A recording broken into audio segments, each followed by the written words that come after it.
Une grosse crise aux Antilles. Je crois que j'ai rarement vu autant même les artistes influents s'impliquer pour parler, les sportifs.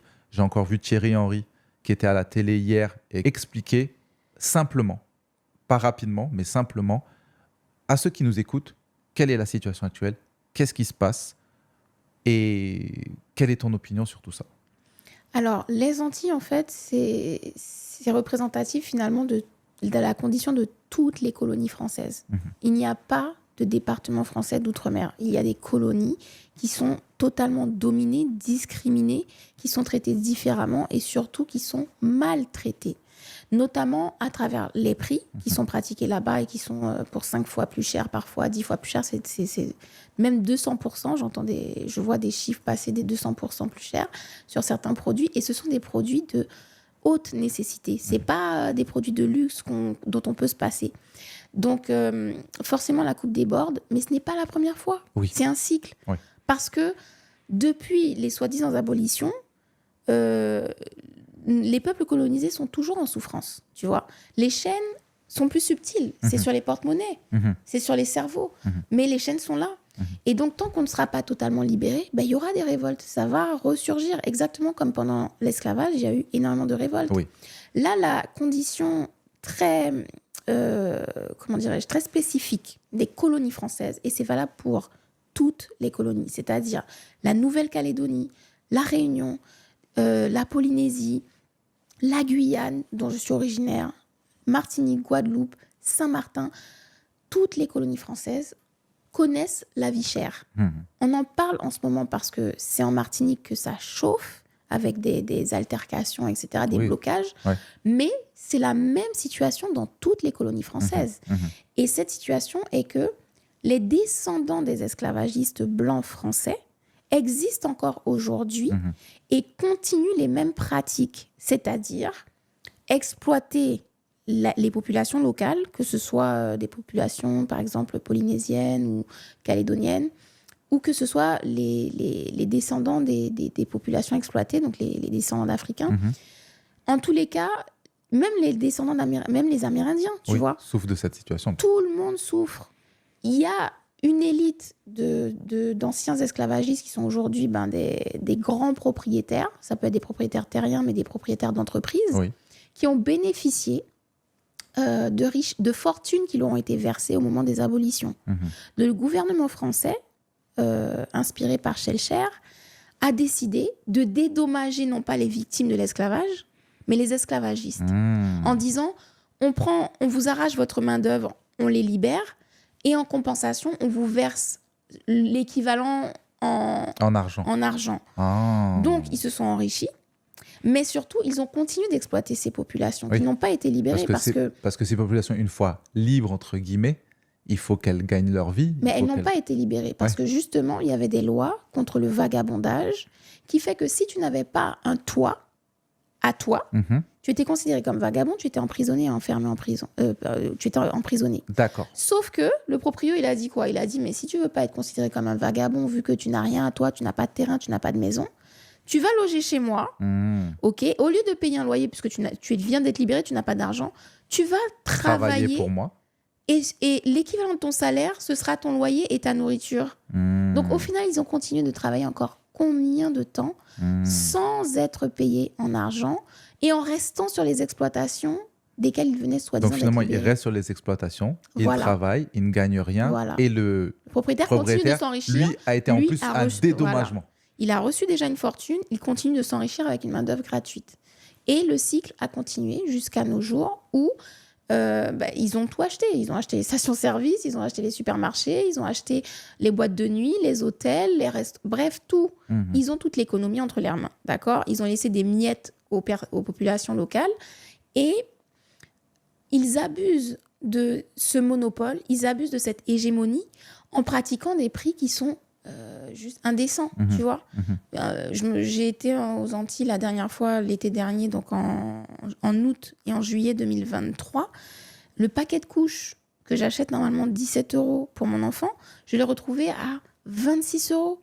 Tu vois. Donc le décalage sur chaque produit, quand tu multiplies, bien sûr, quand tu multiplies, tu peux pas arriver avec ton caddie à la caisse et payer, c'est pas possible.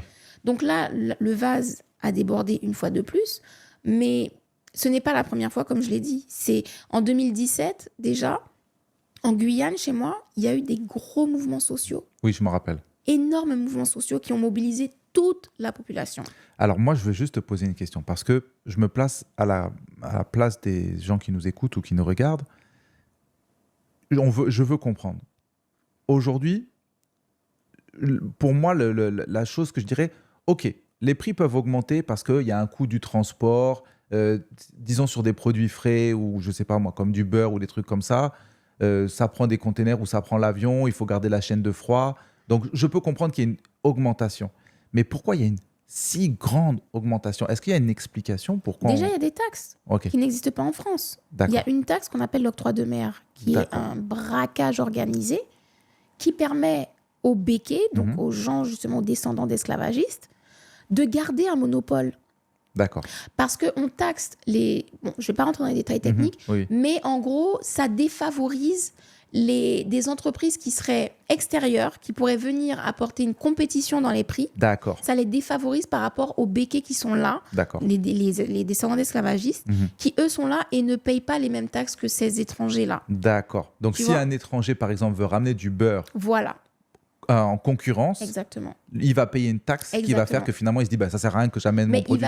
déjà, il va devoir vendre le produit plus cher Bah que oui. le béquet. C'est ça. Donc, ça sert à rien que On j'amène va mon pas produit. lui acheter. Ouais. Voilà. Je suis pas et ça va lui compétitif. et si c'est pas ça, c'est que ça va lui coûter plus cher dans les charges aussi bah oui. pour les employés. et autres. Donc, finalement, tu n'as pas envie de créer de concurrence. Donc, Du il coup, reste le monopole, comme le tu dis. monopole est gardé avec cette engeance-là, qui sont en plus des consanguins, enfin bref.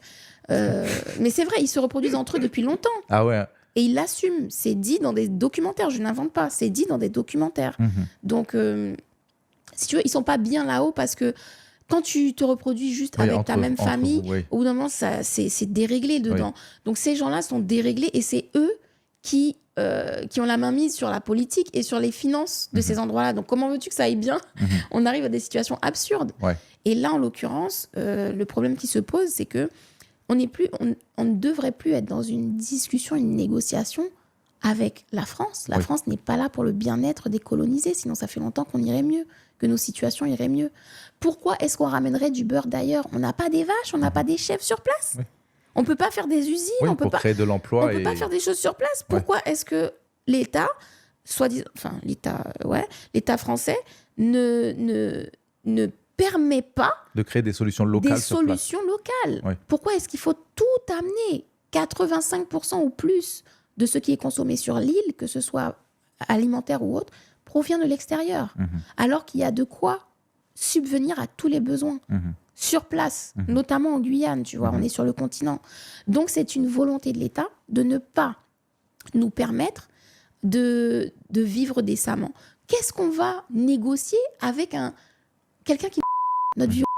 J'espère que ça ne sera pas censuré sur YouTube, mais quelqu'un qui nous violente, qui nous violente depuis des siècles et qui a montré qu'il ne veut pas faire autrement, qu'est-ce qu'on va négocier avec, tu vois? Au bout d'un moment, soit on se libère de ce... Ouais, de ce joug. Oui, de cet abuseur, de ce P. Diddy étatique, tu vois. On se libère de ça, mais on ne peut pas entrer en négociation avec des gens comme ça. Et tant que on fera cette erreur d'organiser des mouvements qui ont pour finalité de signer des accords avec des gens qui ne respectent jamais les accords depuis des siècles, ben on va tourner en rond, en fait. Donc là, il y a des mouvements, mais je suis désolée de le dire à ma communauté guyanaise, antillaise, ben il y en aura encore. Parce que s'ils s'arrêtent là à trouver des accords et à croire que ces accords seront respectés, on y est encore en 2026 et en 2028. Ouais, toi, tu penses que ça va pas... Ah, c'est pas je pense, je sais. J'ai grandi en Guyane, j'ai vécu aussi aux Antilles, et je vois le truc se perpétuer. Donc, je te disais, 2017 en Guyane. Avant ça, il y a eu d'autres mouvements. Le dernier, je me rappelle, très grand, c'était en 2008 en Guyane et en 2009 aux Antilles. Avant ça, c'était en 74, en 72, en 60. L'histoire se répète et ça change pas. C'est les mêmes revendications, les gars. La génération de nos parents revendiquait la même chose qu'on revendique aujourd'hui. Et ceux de nos... On va continuer combien de temps? Faut pas négocier, faut pas quémander, faut arracher.